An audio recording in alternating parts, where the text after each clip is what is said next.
Saya pingsan di lantai dapur karena kelelahan melayani 20 kerabat yang datang tanpa permisi. Dan suami saya tidak menolong. Ia menyiram wajah saya dengan air dingin, lalu berkata, "Jangan manja, layani keluargaku, atau pergi dari rumah ini." Detik itu juga, saya bangkit. Saya tinggalkan mereka di rumah yang sebentar lagi tanpa air, tanpa listrik, tanpa 1 rupiah pun. Biar sang menantu kebanggaan keluarga itu yang membereskan kekacauannya sendiri. Inilah kisah pembalasan saya. Halo, sahabat. Selamat datang kembali di kanal ini. Sebelum kita mulai, tekan tombol subscribe. Tulis dari kota mana kalian menonton. Dan semoga keluarga kita semua selalu sehat. Mari kita mulai ceritanya. Nama saya Larasati. Usia saya 38 tahun. Selama 12 tahun saya bekerja sebagai manajer operasional di sebuah perusahaan jasa boga. Sebelum akhirnya saya berhenti dan merintis usaha catering kecil dari rumah. Saya tinggal di sebuah rumah sederhana di kawasan Bintaro bersama suami saya, Reza, dan anak kami, Bagas, yang baru berusia 3 tahun. Saya bukan perempuan yang lemah. Saya tahu cara mengatur uang, mengatur orang, mengatur kekacauan. Tapi selama bertahun-tahun, saya memilih diam. Saya kira kesabaran adalah bentuk kasih sayang. Saya keliru. Dulu. Saya menikah dengan Reza karena saya percaya ia lelaki yang bertanggung jawab saat itu. Saya yang berpenghasilan lebih besar, tapi saya tidak pernah mengungkitnya. Saya justru rela mengundurkan diri dari posisi manajer untuk merintis usaha sendiri dari rumah, supaya saya punya waktu lebih untuk Bagas dan untuk Reza. Saya kira pengorbanan itu akan dihargai. Tapi yang terjadi sebaliknya, semakin saya mengalah, semakin Reza menganggap semuanya sudah seharusnya begitu. Retak pertama dalam pernikahan kami muncul perlahan, jauh sebelum 20 kerabat itu datang. Setiap kali Bu Yati berkunjung, Reza selalu berubah. Ia menjadi anak kecil yang takut pada ibunya. Apapun yang Bu Yati katakan, ia turuti. Bahkan jika itu merugikan saya. Pernah suatu kali, Bu Yati meminta saya memberikan gelang emas warisan ibu saya. Katanya untuk acara keluarga. Saya menolak halus, karena itu satu-satunya peninggalan ibu saya yang masih hidup. Reza memarahi saya di depan ibunya. Reza berkata, "Cuma gelang saja kamu pelit, malu-maluin aku di depan ibu." Sejak saat itu, saya belajar untuk menyimpan apa yang berharga bagi saya. Jauh dari tangan keluarga suami saya, termasuk satu rahasia besar yang baru akan saya ungkapkan nanti. Saya juga belajar membaca tanda-tanda. Setiap kali Bu Yati menelpon, suaranya selalu manis. Kalau ada maunya, setiap kali Wulan datang berkunjung, pasti ada barang saya yang hilang setelahnya. Saya melihat semua itu, tapi saya memilih diam, karena saya tidak ingin merusak rumah tangga saya. Saya kira dengan bersabar, suatu hari, mereka akan berubah dan menerima saya. Ternyata, kesabaran saya justru mereka anggap sebagai kelemahan. Sore itu, saya pulang dari mengantar pesanan catering yang cukup besar. Badan saya remuk. Saya hanya ingin memeluk Bagas, lalu tidur. Tapi begitu saya membuka pintu, suara bising menampar telinga saya. Ruang tamu saya berubah menjadi pasar. Ada belasan orang dewasa duduk berserakan di sofa. Ada yang merebahkan kaki di meja. Ada yang merokok. Abunya jatuh ke karpet kesayangan saya. Anak-anak kecil berlarian sambil menumpahkan sirup ke lantai. Bau keringat, bau asap, bau makanan basi bercampur jadi satu. Saya menghitung dalam hati. 20 orang. 20 orang asing di rumah mungil saya. Di kursi utama, duduk ibu mertua saya, Bu Yati. Ia duduk dengan dagu terangkat, seperti seorang ratu yang sedang menerima upeti. Di sebelahnya, adik ipar saya, Wulan, sibuk memoles kuku sambil memerintah seorang anak mengambilkan es. Bu Yati adalah perempuan berusia 60 tahun yang selalu merasa dirinya yang paling berkuasa. Sejak saya menikah dengan Reza, ia tidak pernah benar-benar menerima saya. Di matanya, saya hanyalah perempuan yang beruntung bisa menikahi anaknya yang ia anggap sempurna. Wulan, adik Reza, sama saja. berusia 30 tahun, belum menikah, dan selalu iri pada apapun yang saya miliki. Bu Yati melihat saya. Ia tidak menyapa.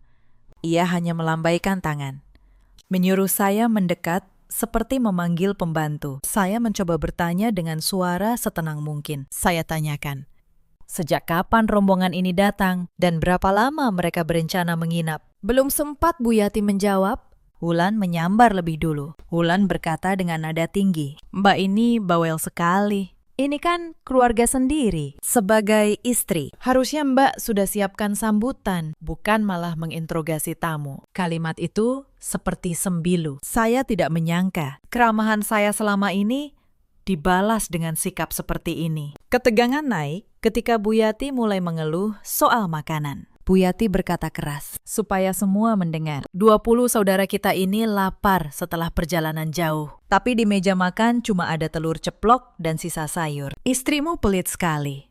Reza, tidak menghargai keluarga. Saya mencoba menjelaskan. Saya katakan, saya baru pulang kerja, belum sempat belanja untuk porsi sebanyak itu. Lagi pula, 20 orang datang tanpa kabar sama sekali. Tapi setiap kata saya dipotong. Para kerabat mulai berbisik. Mereka menunjuk ke arah saya, membicarakan betapa sombongnya orang kota yang tidak mau menjamu saudara dari kampung. Saya berdiri di tengah rumah saya sendiri, dan saya merasa seperti orang asing. Bagas mulai menangis.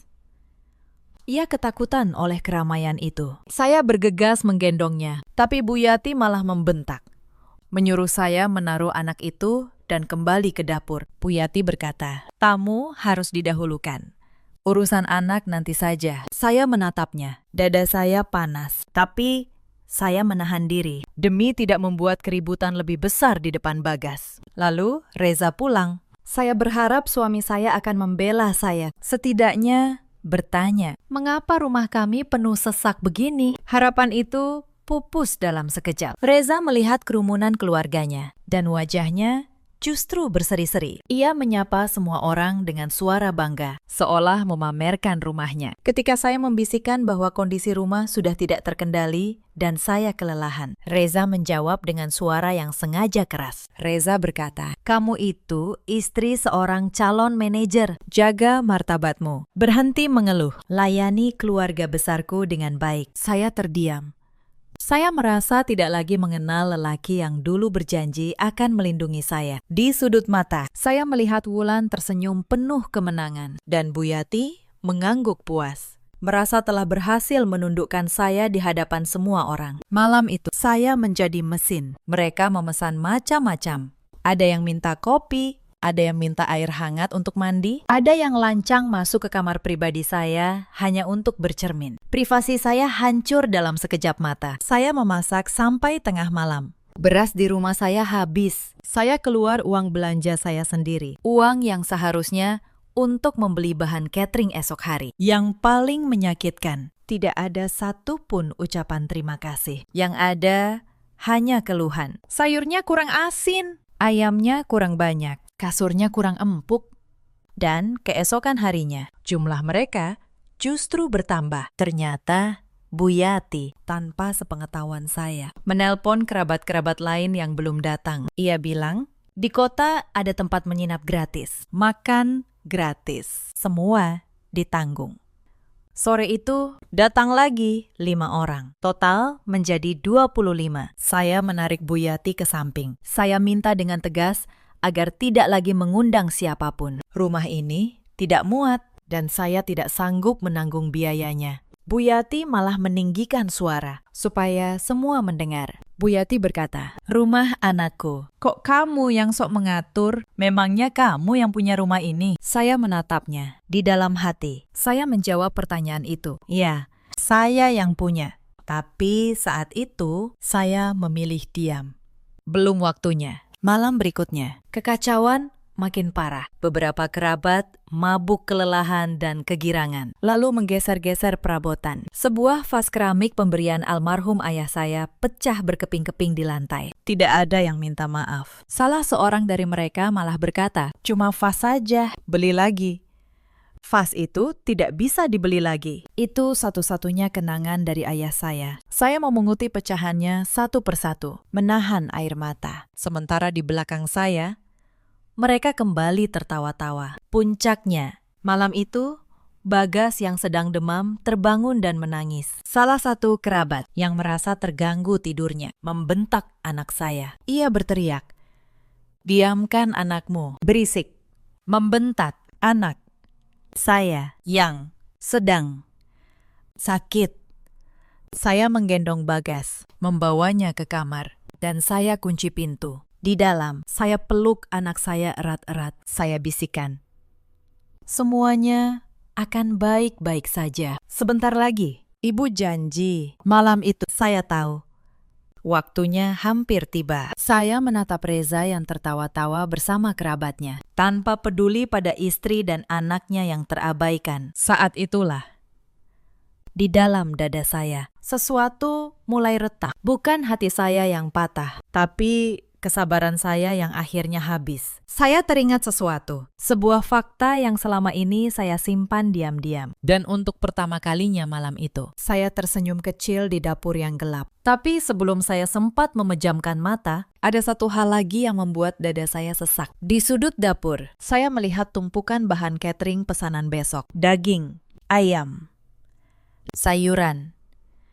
Semua sudah saya siapkan untuk acara seorang klien penting esok pagi. Dan tumpukan itu sudah berantakan. Ternyata, para kerabat itu kelaparan tengah malam. Lalu, mengobrak-abrik dapur saya. Mereka menggoreng ayam pesanan klien saya. Mereka memasak daging yang sudah saya timbang dengan teliti. Bahan senilai hampir 3 juta rupiah. Ludes dalam satu malam. Saya berdiri mematung. Esok pagi, saya harus mengantar pesanan untuk 100 porsi. Dan bahannya kini tinggal setengah. Saya menarik napas dalam-dalam. Saya tidak berteriak. Saya hanya mencatat angka itu dalam kepala saya. 3 juta. Saya tambahkan ke dalam daftar yang terus memanjang. Pagi harinya, kekacauan belum reda, bahkan bertambah parah. 20 orang itu bangun siang, lalu langsung berteriak minta sarapan. Anak-anak mereka kembali berlarian, menumpahkan susu ke sofa. Salah satu kerabat dengan santai menyalakan rokok di ruang tamu. Persis di samping Bagas yang sedang bermain. Saya menegur dengan halus. Saya minta tolong agar tidak merokok di dekat anak kecil. Bukannya minta maaf, lelaki itu malah tertawa. Ia berkata, "Anak kecil harus dilatih biar kuat, jangan dimanja." Bu Yati ikut menimpali. Bu Yati berkata, "Betul, anakmu itu terlalu cengeng, laras." Itu karena ibunya juga manja. Saya menelan kemarahan saya bulat-bulat. Saya ambil Bagas, saya bawa ke kamar. Saya tutup pintu rapat-rapat. Di balik pintu itu, saya mendengar mereka tertawa. Mereka membahas rencana akan tinggal sampai 2 minggu ke depan. Katanya, mumpung di kota, sekalian jalan-jalan. Sekalian numpang hidup gratis. Bahkan, tengah malam pun, saya tidak diberi istirahat. Pukul 2 dini hari, seseorang menggedor pintu kamar saya. Salah satu kerabat minta dibuatkan teh hangat. Katanya tidak bisa tidur. Saya, yang baru saja memejamkan mata setelah seharian bekerja, terpaksa bangun dan ke dapur. Saat saya membuat teh, kerabat lain ikut bangun. Minta dibuatkan mie, lalu yang lain minta kopi. Dalam sekejap, dapur saya kembali ramai tengah malam, dan saya berdiri di sana, melayani orang-orang yang bahkan tidak tahu nama saya. Sementara suami saya tidur nyenyak di kamar. Saya menatap pantulan wajah saya di jendela dapur yang gelap. Wajah seorang perempuan yang lelah, yang kehilangan dirinya sendiri. Dan saya bertanya pada diri saya, sampai kapan saya akan membiarkan ini terjadi? 2 minggu, 20 orang, di rumah sekecil ini. Tapi pukulan paling menyakitkan datang siang itu. Bagas tiba-tiba demam tinggi, tubuhnya panas, matanya sayu. Saya yakin ia kelelahan dan stres oleh keramaian yang tidak henti. Saya hendak membawanya ke dokter, tapi Bu Yati menghalangi. Bu Yati berkata, "Anak demam biasa saja kok ke dokter, buang-buang uang. Lagi pula, siapa yang akan masak untuk tamu kalau kamu pergi?" Saya tidak percaya pada apa yang saya dengar. Anak saya sakit, dan yang ia pikirkan hanyalah perut 20 tamunya. Saya tetap membawa Bagas ke klinik, diam-diam. Sambil menggendongnya keluar lewat pintu belakang. Dokter bilang Bagas hanya butuh istirahat di tempat yang tenang. Tenang, di rumah saya sendiri. Kata itu kini terdengar seperti lelucon. Di ruang tunggu klinik, sambil memeluk Bagas yang lemas, saya menatap anak saya lama-lama. Wajahnya pucat, matanya sayu. Anak sekecil ini harus menanggung akibat dari keserakahan orang dewasa. Dan saat itu, sebuah tekad mengeras di dalam dada saya. Saya tidak akan membiarkan anak saya tumbuh di rumah yang penuh teriakan dan penghinaan, apapun caranya. Belum selesai urusan Bagas, masalah lain menyusul. Sore itu, saya memergoki Wulan sedang membuka lemari pribadi saya di kamar. Tangannya mengobrak-abrik kotak perhiasan saya. Saya bertanya tajam, apa yang sedang ia lakukan? Wulan menjawab enteng, tanpa rasa bersalah. Cuma lihat-lihat, kakak ipar punya emas banyak, ya. Pelit amat, kerabat kelaparan. Tapi emas disimpan sendiri. Saya menutup lemari itu keras-keras. Saya simpan kotak perhiasan itu ke dalam tas saya. Tas yang sejak saat itu tidak pernah saya lepas dari pundak saya. Saya mulai sadar, mereka bukan hanya menumpang. Mereka mulai mengincar apa yang saya miliki. Malam itu, keran air mulai tersendat lagi. Saya membuka laci. Saya tarik buku catatan keuangan saya. Saya hitung. Hanya dalam satu malam.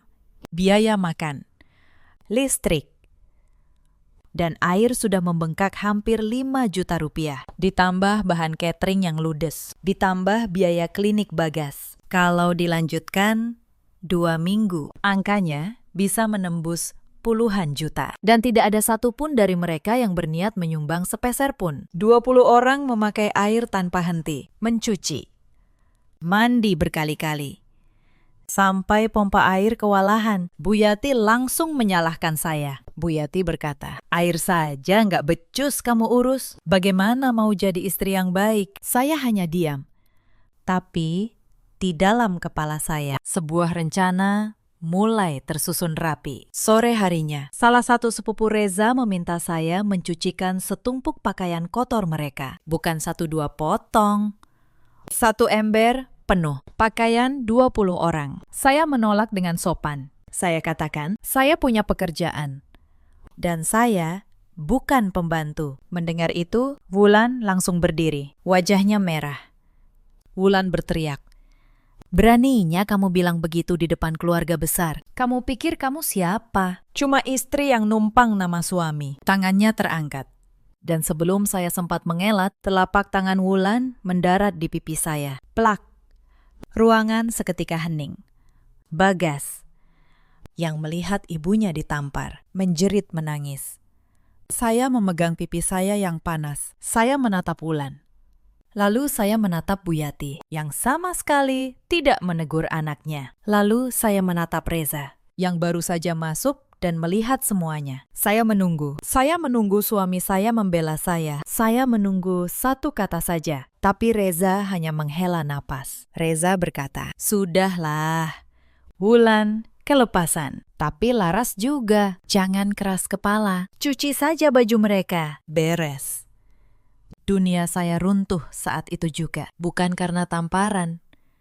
Tapi karena lelaki yang saya nikahi memilih membela orang yang menampar saya. Saya tidak menangis. Anehnya, saya tidak menangis. Justru saya merasa sangat tenang. Tenang, seperti permukaan danau sebelum badai. Saya teringat semua tahun yang saya habiskan untuk mengalah. Saya teringat setiap kali saya menelan harga diri saya demi menjaga keutuhan rumah tangga ini. Dan untuk apa? Untuk ditampar di rumah saya sendiri, di depan anak saya, oleh adik ipar saya, sementara suami saya hanya menghela napas. Saya sadar, ada batas untuk segalanya. Dan malam itu, saya telah mencapai batas saya. Malam itu, setelah semua orang tertidur, saya duduk di ruang tamu yang berantakan. Saya buka laptop saya. Saya buka satu folder yang selama ini saya simpan rapat. Begini ceritanya, rumah yang kami tinggali ini. Banyak yang mengira ini milik Reza. Bu Yati pun selalu membanggakan. Ini rumah anakku,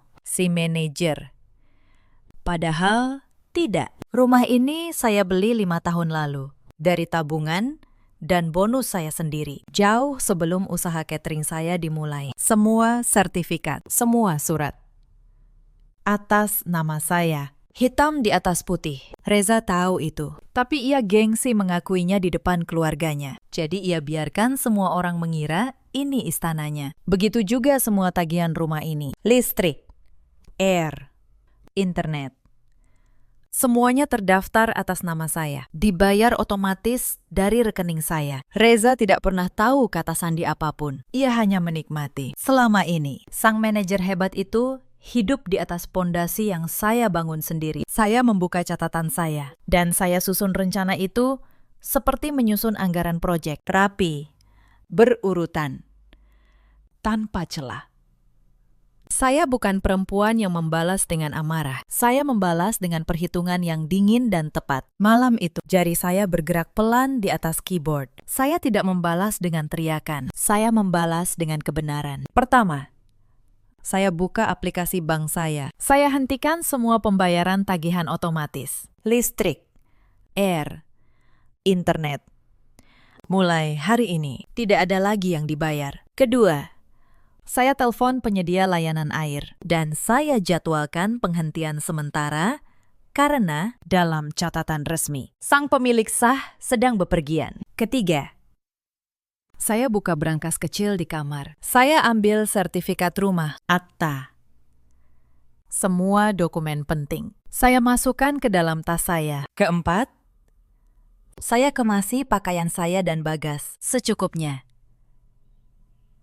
ke dalam satu koper. Saya tidak terburu-buru. Saya melakukan semuanya dengan tenang dan rapi, seperti menutup laporan keuangan di akhir bulan. Sebelum subuh, saya gendong Bagas yang masih tertidur. Saya tatap rumah itu untuk terakhir kalinya. Lalu, saya melangkah keluar menuju mobil saya. Tapi langkah saya hampir tertangkap saat saya membuka pintu depan. Seorang kerabat yang tidur di sofa ruang tamu bergerak. Ia setengah terbangun, menggumam.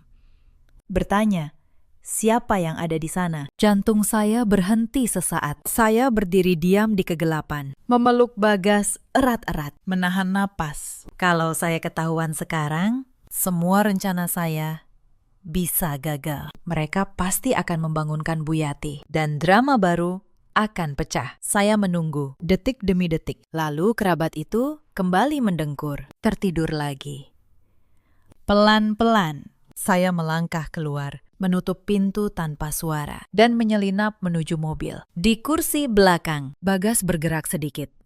Ia bertanya dengan suara mengantuk, "Mau kemana kita?" "Bun," saya tersenyum. Saya jawab, "Kita pulang, Nak." Pulang ke tempat yang tidak ada teriakan. Saya menyetir menembus jalanan kota yang masih sepi. Tujuan saya adalah rumah ibu saya, Bu Sumarni, di kawasan Depok. Rumah yang sederhana, tapi penuh ketenangan. Sepanjang jalan, ponsel saya matikan. Saya tahu, beberapa jam lagi, badai akan pecah di rumah yang saya tinggalkan. Tapi malam itu, untuk pertama kalinya dalam bertahun-tahun, saya bisa bernapas lega. Ibu saya membuka pintu dengan wajah kaget melihat saya datang subuh-subuh bersama cucunya. Tapi ibu tidak banyak bertanya. Ibu hanya memeluk saya erat-erat dan berkata, "Akhirnya kamu pulang, Nak." Di pelukan ibu, untuk pertama kalinya, air mata saya jatuh. Bukan air mata sedih, tapi air mata lega. Pagi itu, ibu memasak untuk saya dan Bagas ikan goreng, sayur asem, sambal terasi. Masakan sederhana yang sudah lama tidak saya nikmati dengan tenang. Untuk pertama kalinya dalam berminggu-minggu, saya bisa makan tanpa harus melayani siapapun, tanpa harus mendengar keluhan, tanpa harus menahan air mata. Bagas makan dengan lahap, demamnya mulai turun. Ia tertawa lagi. Untuk pertama kalinya dalam beberapa hari, melihat anak saya tertawa, saya tahu keputusan saya sudah benar. Apapun yang terjadi nanti, saya tidak akan menyesalinya. Pagi menjelang siang, badai itu pun datang. Di rumah Bintaro, 20 orang terbangun dan dunia mereka mulai runtuh satu persatu. Pertama, listrik padam.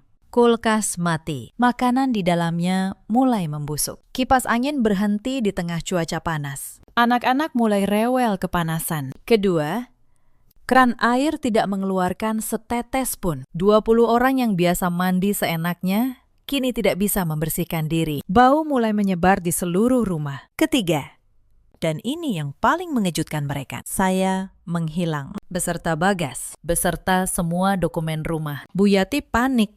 Ia menelpon Reza yang sudah berangkat kerja. Reza pulang tergesa-gesa dan menemukan rumahnya dalam keadaan kacau balau, gelap, panas, bau, dan penuh orang yang mulai saling menyalahkan. Reza mencoba menelpon saya. Tidak aktif. Ia mencoba membayar tagihan listrik lewat aplikasinya sendiri, tapi ia tidak punya akses. Semua atas nama saya. Saat itulah ia mulai sadar. Ia tidak punya apa-apa di rumah ini. Bahkan rumah ini pun bukan miliknya. Para kerabat mulai gelisah.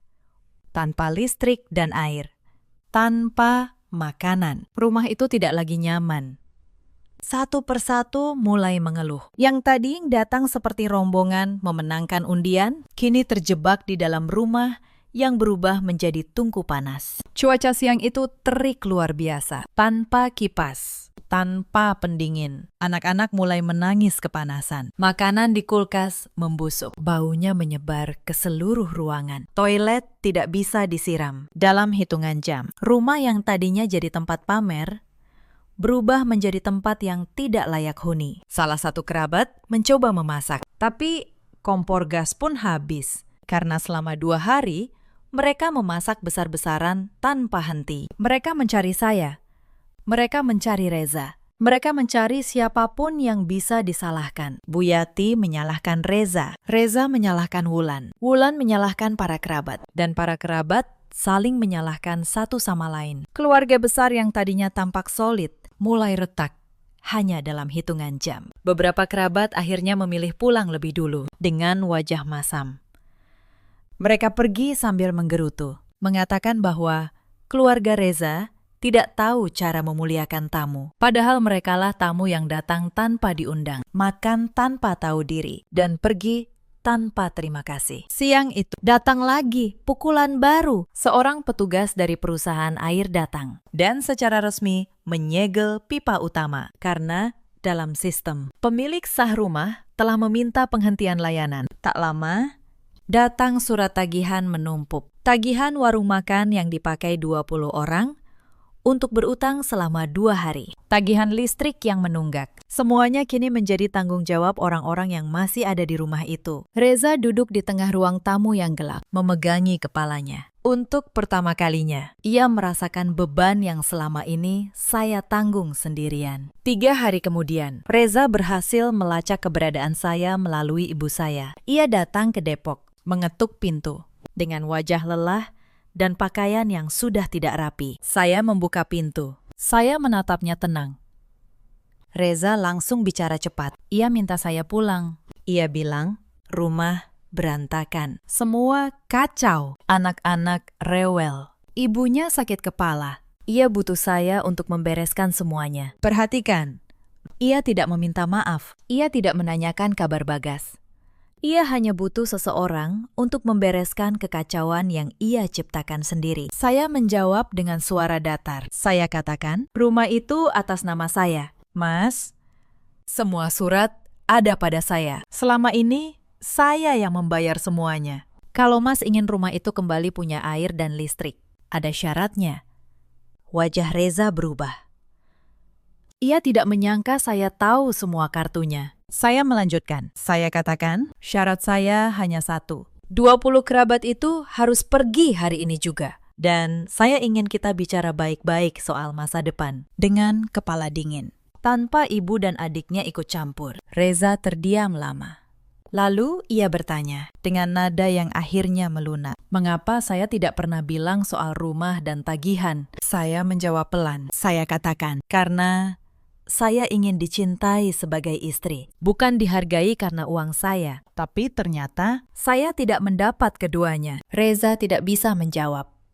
Hari itu, Dengan berat hati, Reza mengusir 20 kerabatnya pulang. Tentu saja, mereka tidak pergi diam-diam. Mereka mengumpat. Mereka menuduh keluarga Reza tidak tahu cara menjamu tamu. Mereka pergi sambil membawa dendam. Padahal merekalah yang datang tanpa diundang. Tapi saya belum selesai. Saya katakan, kalau ia ingin saya mempertimbangkan apapun, harus ada satu pembicaraan terbuka. Bukan diam-diam.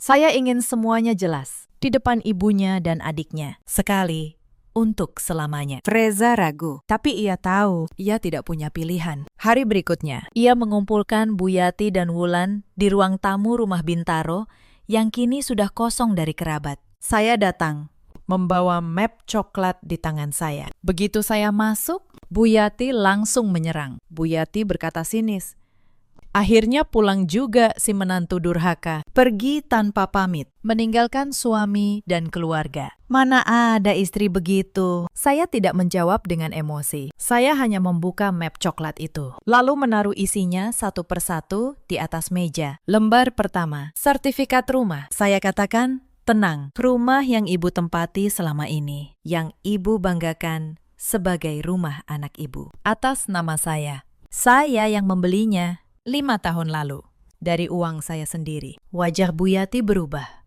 Mulutnya terbuka, tapi tidak ada suara. Lembar kedua, tagihan-tagihan rumah. Saya katakan, listrik, air, internet. Semuanya saya yang bayar. Selama bertahun-tahun. Reza tidak pernah keluar sepeser pun untuk ini. Lembar ketiga, catatan keuangan rumah tangga kami. Saya buka angka demi angka. Berapa yang masuk, berapa yang keluar, siapa yang menanggung. Semuanya saya, hampir seluruhnya saya. Lalu saya keluarkan lembar terakhir. Rincian biaya selama 20 kerabat menginap. Bahan catering yang mereka habiskan, biaya klinik Bagas yang dilarang Bu Yati, utang warung yang mereka tinggalkan. Saya bacakan totalnya dengan suara jelas, supaya semua mendengar. Ruangan itu hening. Untuk pertama kalinya, Bu Yati dan Wulan tidak punya kata-kata. Saya menatap mereka satu persatu. Saya katakan, selama ini saya bukan menumpang di rumah ini. Justru kalian yang menumpang di atas kerja keras saya, dan saya tidak pernah mengungkitnya. Sampai kalian menampar saya di rumah saya sendiri. Wulan mencoba membela diri. Wulan berkata, itu kan cuma hilaf. Lagi pula,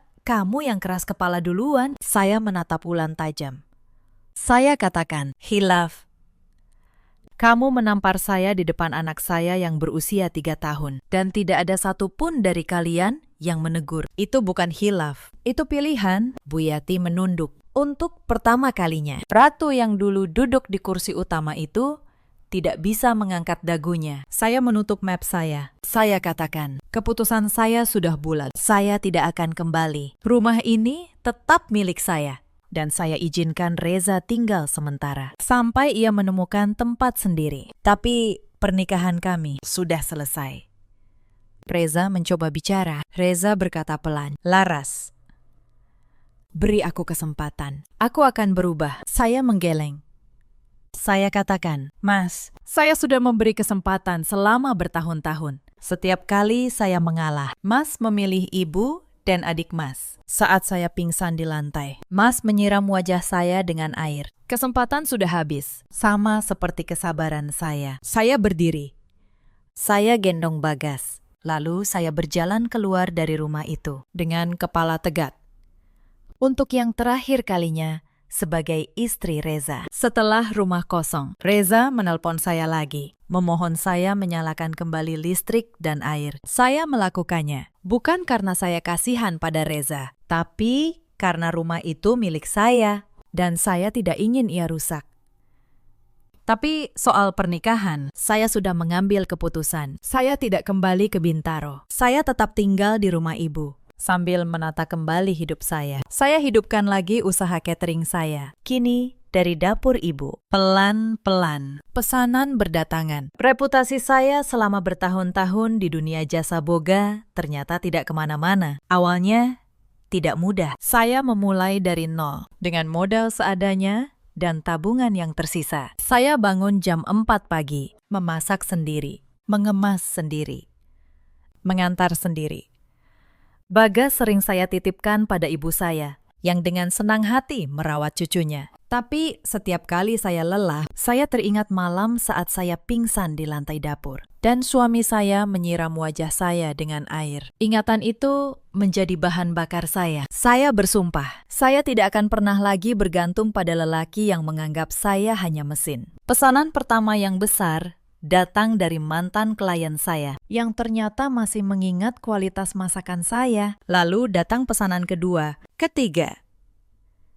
Dari mulut ke mulut, nama usaha saya menyebar. Dalam waktu 6 bulan, saya sudah harus merekrut 2 orang karyawan untuk membantu. Saya juga menemui Pak Tono, akuntan lama yang dulu rekan kerja saya. Saya minta bantuannya menata keuangan dan, kalau memang harus, mengurus perceraian dengan adil. Pak Tono membantu saya menyusun semuanya dengan rapi, supaya tidak ada celah bagi Reza atau keluarganya untuk mengganggu. Sementara itu, di Bintaro, kehidupan Reza tidak membaik tanpa saya.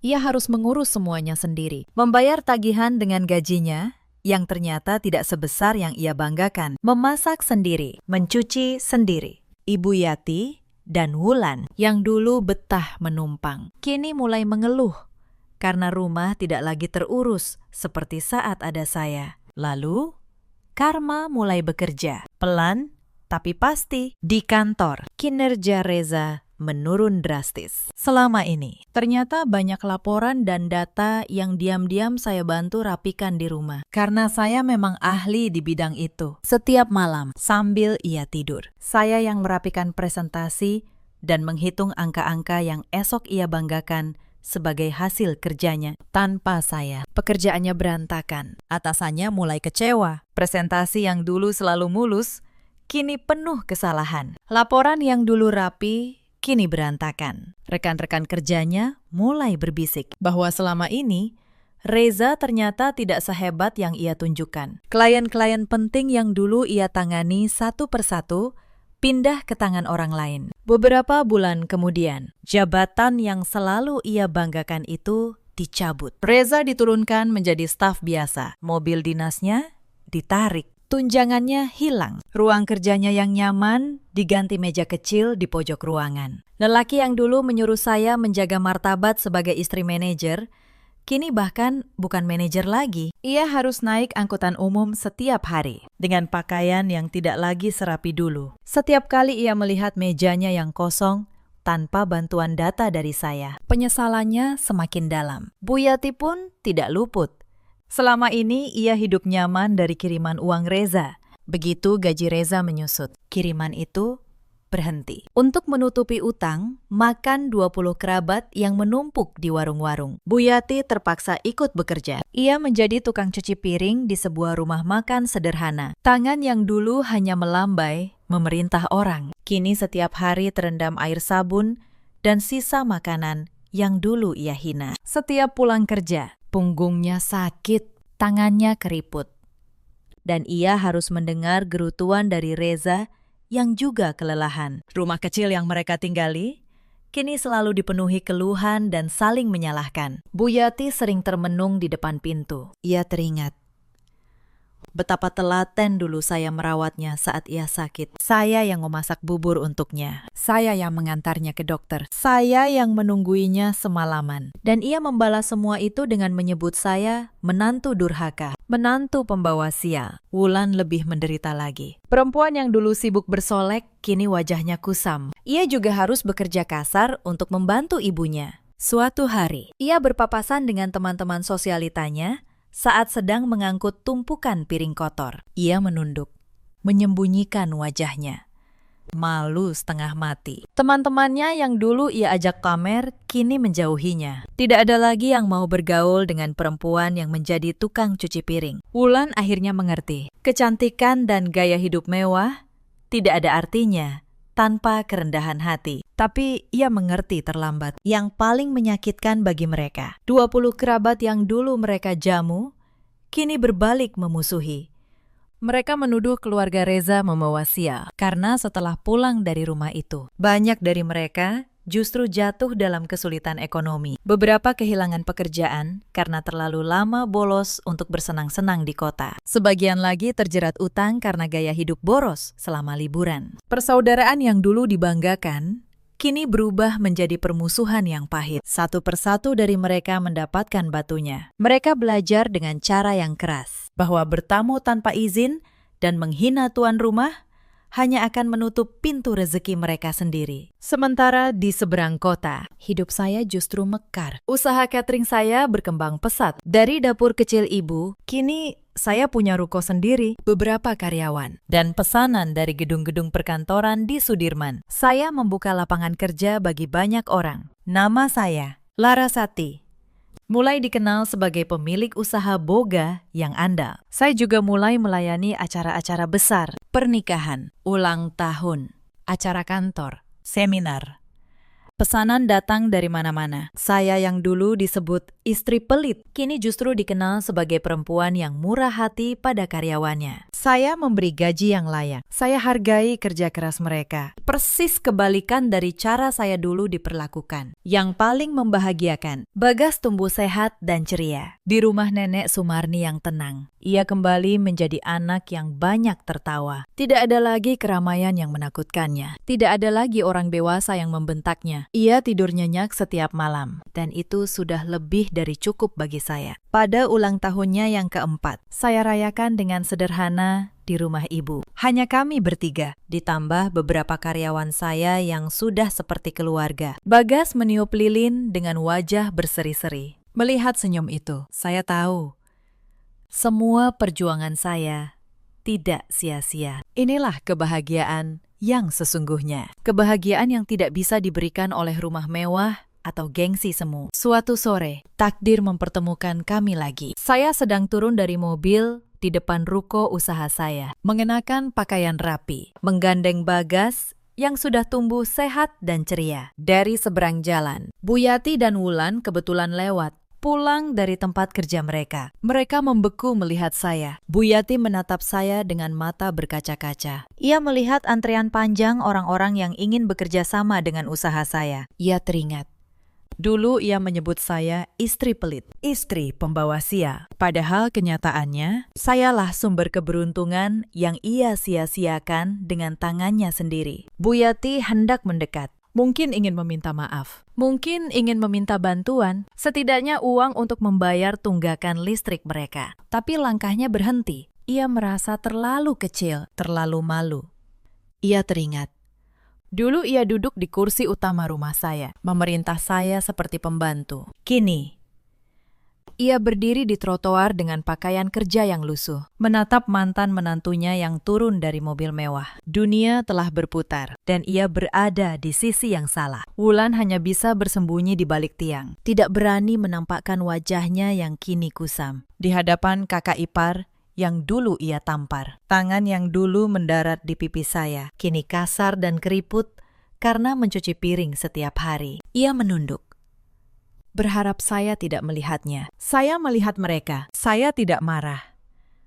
Saya juga tidak senang melihat penderitaan mereka. Saya hanya menggandeng Bagas erat-erat, lalu masuk ke dalam ruko. Saya tidak punya lagi tempat untuk dendam di dalam hati saya. Dendam hanya akan meracuni hidup saya. Dan saya memilih hidup yang tenang. Tentang Reza. Setelah proses persidangan yang panjang, perceraian kami resmi. Saya mengambil hak asuh Bagas, dan Reza tidak melawan karena ia tahu ia tidak punya apa-apa lagi untuk diperjuangkan. Di ruang sidang terakhir, Reza menatap saya dengan mata yang penuh penyesalan. Ia mencoba bicara, tapi saya hanya tersenyum tipis dan berlalu. Tidak ada lagi yang perlu dikatakan. Semua sudah terlambat. Lelaki yang dulu menyiram wajah saya dengan air, kini hanya bisa menatap punggung saya yang menjauh. Reza kini tinggal di rumah kecil bersama Bu Yati dan Wulan. Hampir seluruh gajinya yang menyusut habis untuk mencicil utang yang ditinggalkan rombongan kerabatnya. Ia mencuci baju sendiri,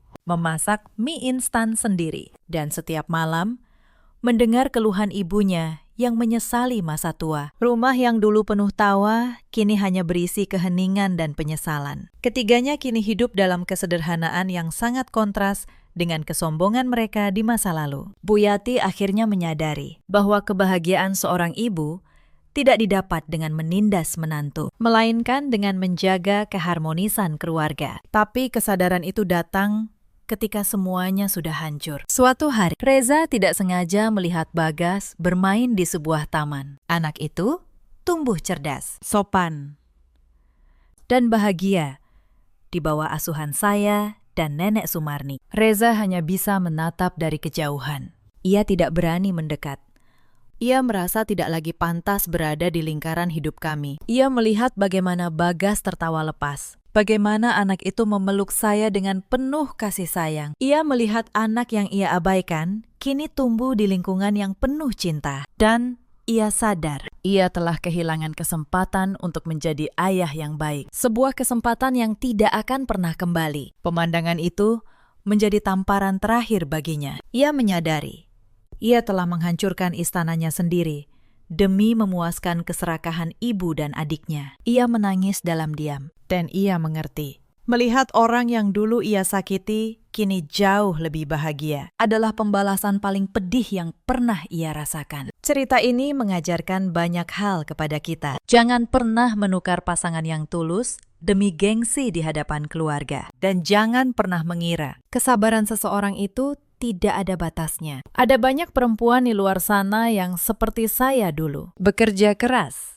menanggung semuanya sendiri, tapi tetap dianggap tidak berharga di rumahnya sendiri. Kepada kalian, saya ingin berkata, kesabaran bukan berarti membiarkan diri diinjak selamanya. Ada juga banyak suami di luar sana seperti Reza, lelaki yang lebih takut pada gunjingan keluarga daripada peduli pada air mata istrinya. Mereka baru sadar arti seorang istri ketika istri itu sudah pergi. Ada pula para ibu mertua seperti Bu Yati yang mengira menundukkan menantu adalah bentuk kekuasaan, padahal itu adalah cara tercepat menghancurkan rumah tangga anaknya sendiri. Mereka baru mengerti ketika anak dan cucu mereka sudah pergi, dan yang tersisa hanyalah rumah yang sepi dan penyesalan yang panjang. Hari ini, saya menutup hari dengan memeluk Bagas di ruang tamu rumah kami yang baru. Rumah yang selalu harum dan tenang. Tidak ada lagi teriakan, tidak ada lagi penghinaan.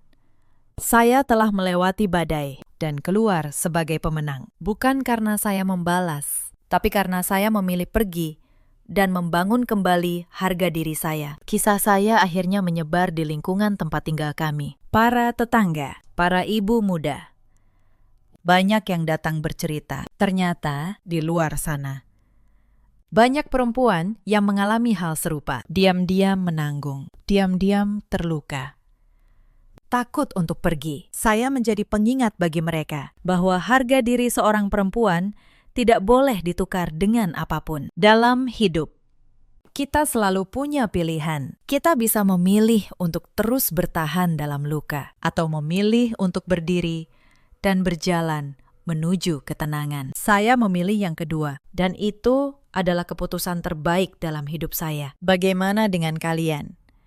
Seandainya kalian berada di posisi saya, apa yang akan kalian lakukan? Ceritakan kisah kalian di kolom komentar. Terima kasih sudah menemani sampai akhir cerita ini. Sampai jumpa di kisah berikutnya.